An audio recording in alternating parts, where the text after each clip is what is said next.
નમસ્કાર મિત્રો, મારું નામ છે અંકિત રાઠોડ અને હું મેઘરજ ગવર્મેન્ટ બીએડ કોલેજનો તાલીમાર્થી છું. તો આજે આપણે અર્થશાસ્ત્ર વિષયમાં રાષ્ટ્રીય આવક એટલે શું તેની વ્યાખ્યા જે ઇરવિન ફિશરે આપી છે તેની આપણે વિગતે સમજીશું. ઇરવિન ફિશરના મતે રાષ્ટ્રીય આવક એ વપરાશ પર આધારિત આપવામાં આવી છે. વપરાશ પર આધારિત એટલા માટે કારણ કે તેમને ભૌતિક અને અભૌતિક સુવિધાઓ, સેવાઓ અને વસ્તુઓનો જે રીતે વપરાશ થાય છે તેના આધારિત રાષ્ટ્રીય આવકની વ્યાખ્યા આપવામાં આવી છે.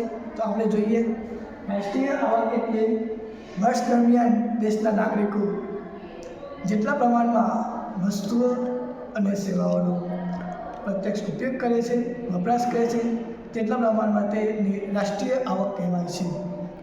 તો રાષ્ટ્રીય આવક વસ્તુઓ અને સેવાઓ એટલે કે ભૌતિક અને અભૌતિક, શિક્ષણ, સ્વાસ્થ્ય, પછી જે ઉત્પાદનના ક્ષેત્રો છે, આપણા કૃષિ છે, ઔદ્યોગિક ક્ષેત્રે, અલગ અલગ ક્ષેત્રમાંથી જે આપણે તેનો વપરાશ કરીએ છીએ, ઉપયોગ કરીએ છીએ, તેટલા પ્રમાણમાં આપણે રાષ્ટ્રીય આવક મળે છે. તો આવો આપણે વ્યાખ્યાને જોઈએ. વર્ષ દરમિયાન દેશના નાગરિકો જેટલા પ્રમાણમાં વર્ષ દરમિયાન જેટલા પ્રમાણમાં નાગરિકો વસ્તુઓ અને સેવાઓનો પ્રત્યક્ષ રીતે ઉપયોગ કરે છે, ભૌતિક રીતે અને અભૌતિક રીતે સેવાઓનો વપરાશ કરે છે, તેટલા પ્રમાણમાં તેને રાષ્ટ્રીય આવક કહેવાય છે.